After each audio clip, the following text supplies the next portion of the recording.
The night my father shouted, "Get out and stay out," something inside me went quiet forever. Not broken. Not angry. Just silent. I stood there in his Ikoyi living room, barefoot on cold marble, my handbag slipping from my fingers as his words echoed off the walls like a final judgment. The chandelier above us glowed warmly, cruelly, like it was mocking me. My mother sat on the sofa, hands folded tightly in her lap, staring at the floor as if she could disappear into it. And my husband, Tund, stood beside my father. Not behind me. Not confused. Beside him. That was when I knew my life, my perfect life, had been a performance. From the outside, everything about me looked enviable. My name is Adironk Balagan. I'm 33 years old. Born into one of Lagos' most respected families. Educated abroad. Well-spoken. Married well. People used to say, "Your life is complete." I believed them. Or maybe I wanted to. Tund and I had been married for 6 years. He was charming, controlled, the kind of man elders loved because he spoke softly and never interrupted. At events, he held my hand just long enough for people to notice. At home, he was polite. Efficient. Not warm, but not cruel either. At least, not at first.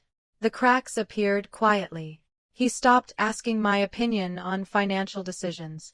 Stopped letting me see emails. Started saying things like, "Your father thinks this is better handled by me." Whenever I questioned him, he smiled calmly and said, "You worry too much."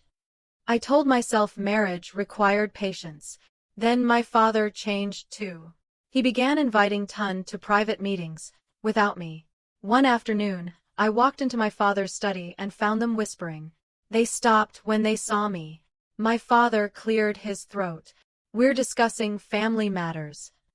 I nodded and stepped out, my stomach tightening for reasons I couldn't explain. That night, I lay awake beside my husband, listening to him type messages in the dark. I turned slightly. "Who are you chatting with?"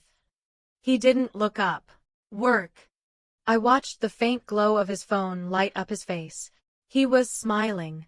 Weeks later, I accidentally saw a notification on his tablet, one he forgot to lock. "She's still clueless. Her father trusts us." My chest tightened. I didn't confront him. I didn't cry. African women are taught to observe before they act. I started watching.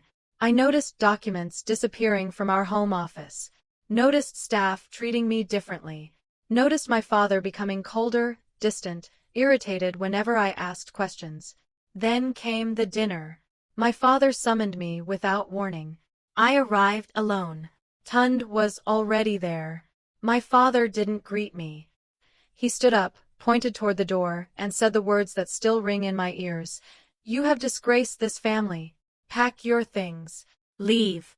I laughed once, confused. "Daddy, what did I do?" "You think we don't know?"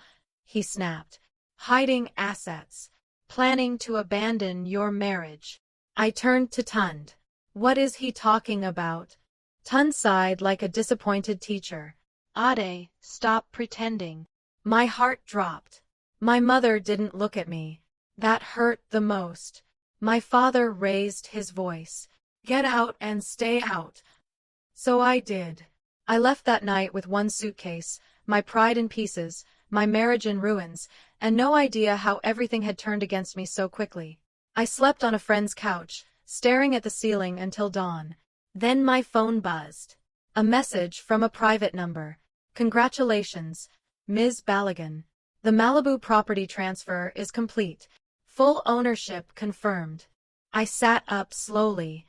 Because what none of them knew, not my husband, not my father, not even my mother, was that the wealth they were trying to take from me was only the wealth they could see. And the mansion in Malibu? That was just where my real story began. Why the second morning after I was thrown out, the shock had settled into something sharper. Clarity.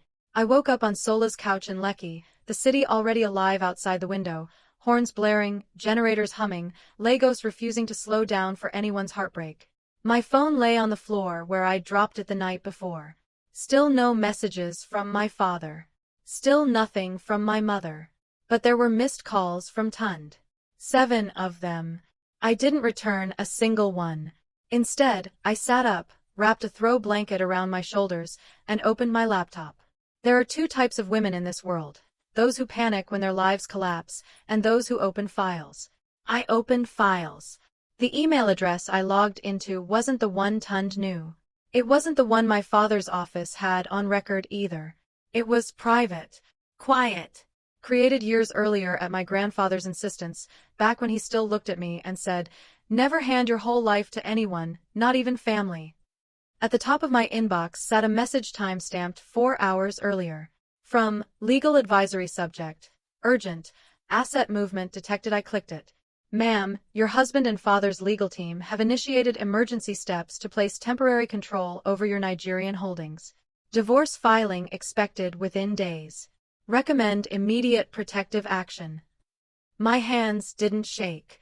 I leaned back and stared at the ceiling.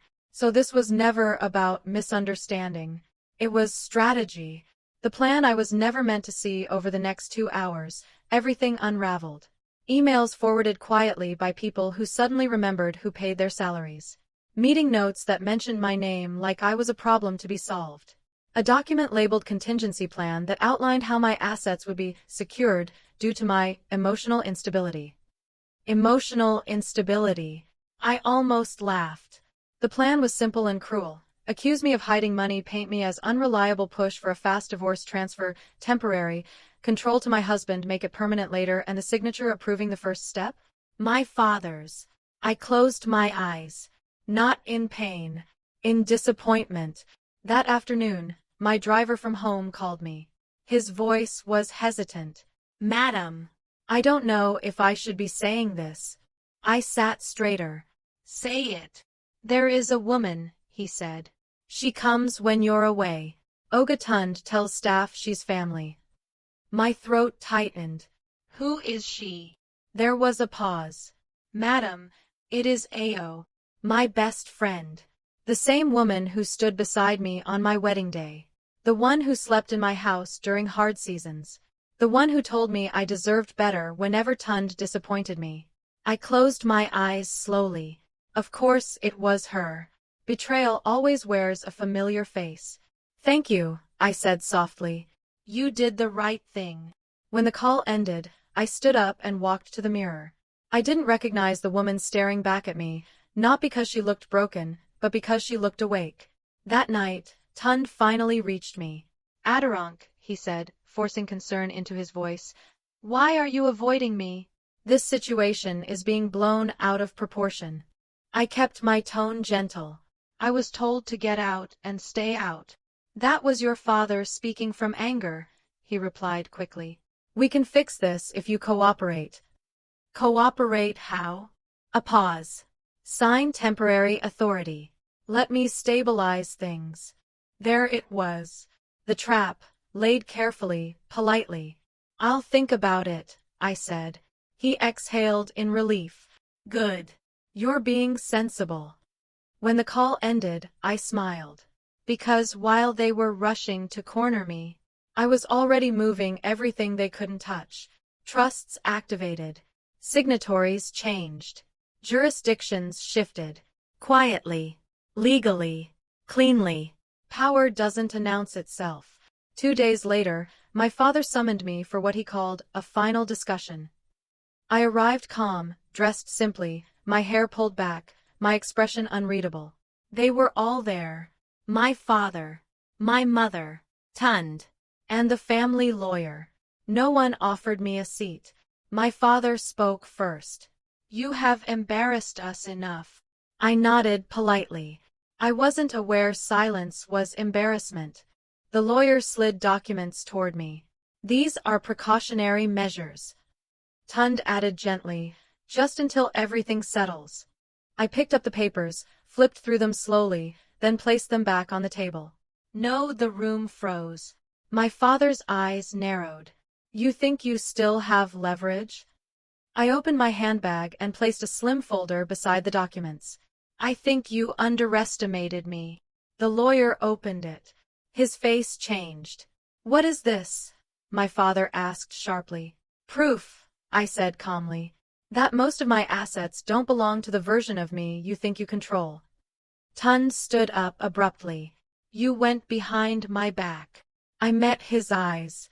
I went ahead of you. As the meeting ended in tense silence, Tund leaned close and whispered, "This isn't over." I replied softly, "I know." Because that evening, as I sat alone in my hotel room overlooking the city, my phone buzzed with a message that changed everything.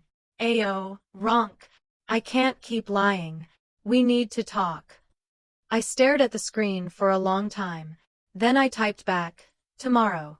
Bring the truth." And before I slept, let me say this clearly. If you're enjoying this story, make sure to subscribe to the channel for more powerful African tales.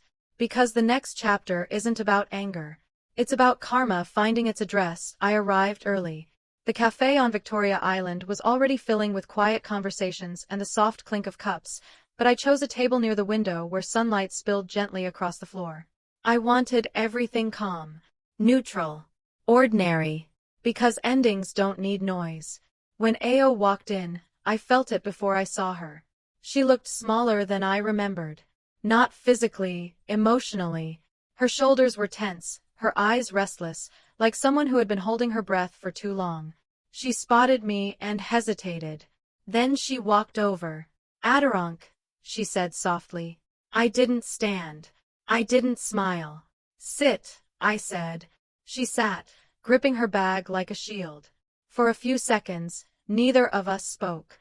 I let the silence stretch. Silence has a way of peeling people open.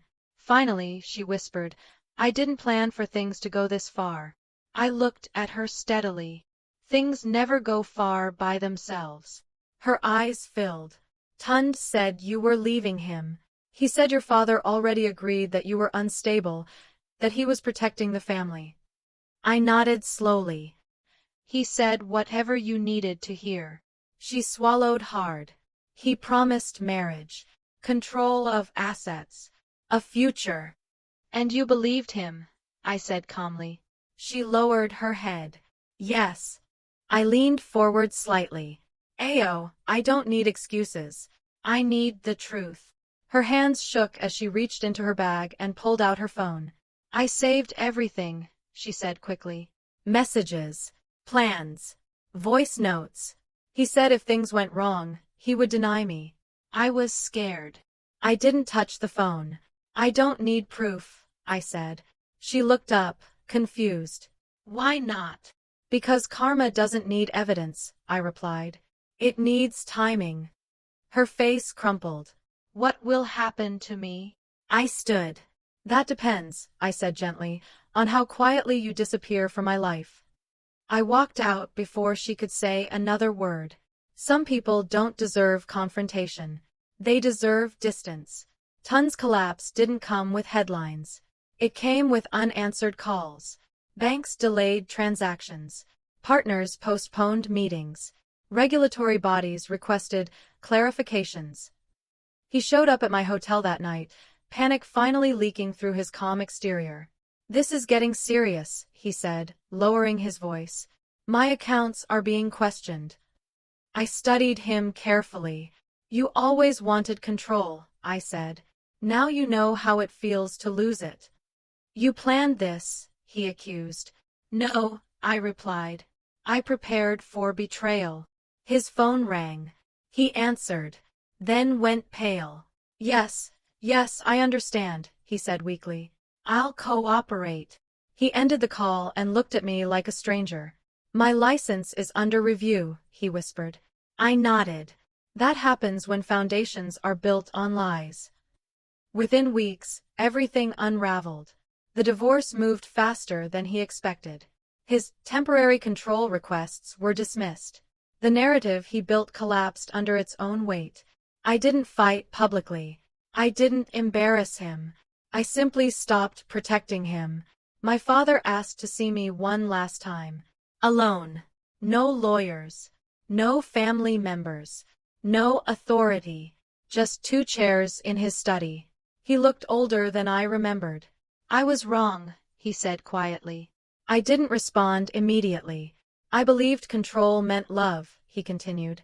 "I thought I was protecting you." I met his eyes. You protected power. Not me. He nodded slowly. They showed me selective truths, he admitted. I didn't question them. That hurt more than his shouting ever did. You taught me to ask questions, I said. Just not when it came to your daughter. Silence filled the room. Finally, he asked, "What do you want now?" I stood. "I want peace," I said. "And space." He didn't argue. That was the first time he truly respected me. Months later, after the divorce was finalized and Tund faded quietly from elite circles, a letter arrived. It wasn't from him. It was from my father's former doctor. Inside was one sentence that settled everything in my spirit. Your father knew early that the accusations against you were false. He chose silence to maintain authority. I sat down slowly. That truth didn't break me. It freed me, because it confirmed what I had already learned.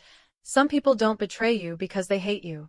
They betray you because they fear losing control over who you're becoming. Where I stand now today, I wake up to sunlight pouring through glass walls in my Malibu home. I invest quietly. I support African women discreetly. I build without asking permission. Tund sends messages sometimes. I never reply. AO is gone from my life.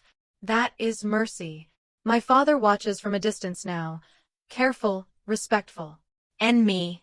I finally understand something powerful.